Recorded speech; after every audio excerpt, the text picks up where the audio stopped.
Olá, meus queridos amigos, nós estamos meditando e contemplando a carta de Paulo aos Filipenses, que mostra tanto a sensibilidade à humanidade deste homem que foi alcançado pela luz de Deus, que transformou a sua vida. Nós já meditamos 2 capítulos, a carta só tem 4 capítulos, é curtinha, e eu queria que vocês lessem na íntegra esses 2 capítulos que a gente já comentou aqui nos vídeos. A gente não está fazendo o capítulo inteiro dos vídeos, mas é sua tarefa de casa, e isso vai fazer com que você crie uma familiaridade com a palavra de Deus. Uma observação importante: quando os autores sagrados escreveram os textos bíblicos, eles não escreveram assim o capítulo 1º, 2º, 3º e nem tampouco dividiram em versículos. Era um texto corrido. Foi a igreja lá pelo século IV que fez esse trabalho da divisão entre capítulos e versículos, da maneira como a gente conhece hoje. Então o texto era corrido, né? Isso ficou mais didático, até para a gente se localizar também onde está o texto. Hoje nós vamos neste vídeo contemplar e meditar e estudar também o 3º capítulo da carta aos Filipenses. No próximo vídeo, na semana que vem, você já vai poder dizer: li mais um livro da Sagrada Escritura, o Evangelho de João, carta aos Filipenses. Antes disso, o que é que está esperando para se inscrever no nosso canal, deixar o joinha, comentar, espalhar também este vídeo para outras pessoas, para que elas sejam alcançadas. Tá tão bonito, tá tão gostoso a gente partilhar o texto bíblico, e eu conto com a sua ajuda também.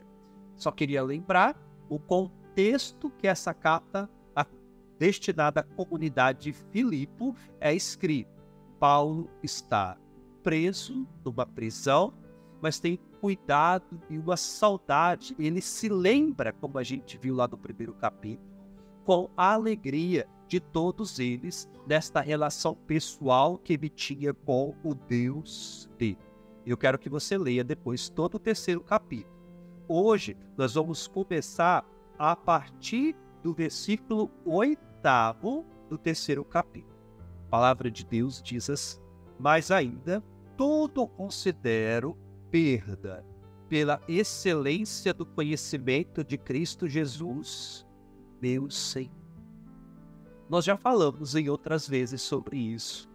O Cristo precisa ser conhecido por nós. Às vezes a relação que você tem com o teu Deus é daquilo que lhe contaram. Eu aprendi sobre Deus na catequese através de um padre, de um pastor, da minha avó, da minha mãe, dos meus pais. Alguém falou sobre Deus na minha vida. É bom? Sim, mas não o suficiente. Porque você precisa ter a tua experiência com Deus. A tua experiência que irá mudar a sua vida de forma radical, assim como mudou a vida do apóstolo Paulo. A tua experiência que fará com que você se levante do chão não mais a mesma pessoa, mas uma pessoa diferente. Tudo a gente deve considerar mesmo, assim como ele diz, como perca. Porque o mais importante é conhecer o Cristo Jesus, porque quando o conhecemos de verdade, passamos a amá-lo, passamos a depositar nele a nossa esperança, a nossa confiança. Todas as coisas que Paulo tinha alcançado até então, tudo aquilo que ele adquiriu ao longo de sua vida, ele considerava como perca, porque para ele o mais importante era conhecer o Senhor. A palavra de Deus diz, né? Também nós vamos botar na edição. Não consigo decorar capítulo e versículo de Bíblia, né? A gente sabe mais ou menos uma base e nem é o mais importante. Você não precisa ficar decorando os capítulos e os versículos da Bíblia para ter um discurso pronto. A palavra de Deus ela é viva. A palavra de Deus nos diz: aonde está o teu tesouro, aí também está o teu coração. Talvez você precise responder nesse dia. Coloque aí no seu diáriozinho espiritual, no seu caderno onde você anota todas as coisas. Aonde está o meu coração? O que é o meu maior tesouro? Aonde que eu tenho depositado toda a minha esperança, a minha confiança? O que ocupa a centralidade da minha vida? Se só as coisas passageiras, materiais, está errado. Se eu me preocupo, estou dando muita importância por aquilo que vai embora com o tempo, está errado. Meu coração deve ser de Jesus. Ele é e sempre será o meu maior tesouro. Por isso que São Paulo nos convida a ter esta sensação de ser tudo perca em vista do conhecimento de Cristo Jesus. Continuando, e ser achado nele, não tendo como minha justiça aquele que vem da lei, mas aquela pela fé em Cristo, aquela que vem de Deus e se apoia na fé, para conhecê-lo, conhecer o poder da sua ressurreição e a participação nos seus sofrimentos, conformando-me com ele na sua morte, para ver se alcanço a ressurreição de entre os mortos. Por que que para Paulo era necessário conhecer o Senhor da vida dele? Por que que ele se dedica de forma profunda a conhecer Jesus? Porque ele queria participar da morte do Senhor, da sua própria carne, e queria também ressuscitar com ele. Não é um querer, não é uma escolha, é uma opção. A partir do momento que você se decide por Cristo na sua vida, por obrigação, você precisará se associar à sua cruz. Antes da ressurreição, nosso Senhor passou pela cruz. É como ele mesmo nos diz na palavra: quer ser meu discípulo, quer ser meu seguidor, tome sua cruz e venha após mim. E isso vai dando sentido às dores de nossa vida. Uma vez eu lembro de ter escutado de um bispo que me fez refletir muito sobre isso. Ele falava o seguinte: por que pessoas boas às vezes sofrem? Por que que tantas vezes a gente vê o sofrimento a pessoas tão misericordiosas e compassivas? Naquele momento, ele se referia ao Papa João Paulo II. Papa João Paulo II, já no final de sua vida, foi marcado por uma profunda dor e sofrimento. Vocês devem lembrar, os mais antigos, daquela última aparição que ele fez, onde ele chega lá no Vaticano, naquela sacada, e tinha o desejo de falar à multidão que estava ali, mas já não conseguia, a voz embargada. Era dor, era sofrimento do seu corpo, também da sua alma. Por que as pessoas boas sofrem tanto? Por que o Papa sofreu tanto?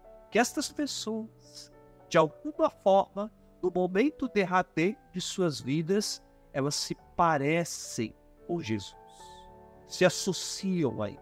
Você pega, por exemplo, a vida de Francisco de Assis, um homem que viveu para o seu Senhor, assim como Paulo passou por esse processo de conversão. A gente fala até das suas chagas, ele recebeu os estigmas de Cristo no seu próprio corpo. Os autores contemporâneos a Francisco diziam o seguinte: às vezes a gente olhava para Francisco e por um momento a gente pensava que estava olhando o próprio Cristo, de tal maneira que eles se pareciam, até mesmo na dor e no sofrimento.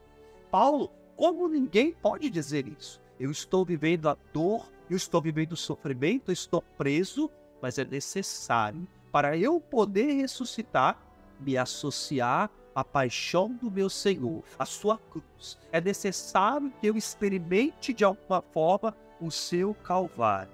Continuando no versículo 12. Não que eu já tenha alcançado ou que já seja perfeito, mas prossigo para ver se o alcanço, pois que também já fui alcançado por Jesus. Estou longe, eu não alcancei ainda, essa maturidade da fé, mas eu estou a caminho, eu estou progredindo. A cada passo que eu vou dando, eu vou me aproximando mais da cruz, me parecendo mais com o Senhor. A fé é um constante caminhar. O que importa é que estejamos no progresso. A partir de então, as quedas que você terá não definirá mais quem tu és. É claro que você vai ter suas quedas. Paulo mesmo fala do espinho na sua carne, que era como um anjo de Satanás a esbofeteá-lo, a lembrar a todo momento de quem ele era, da sua condição humana. Mas Paulo estava a caminho, não que eu já conquistei, não que eu já tenha conseguido, pelo contrário.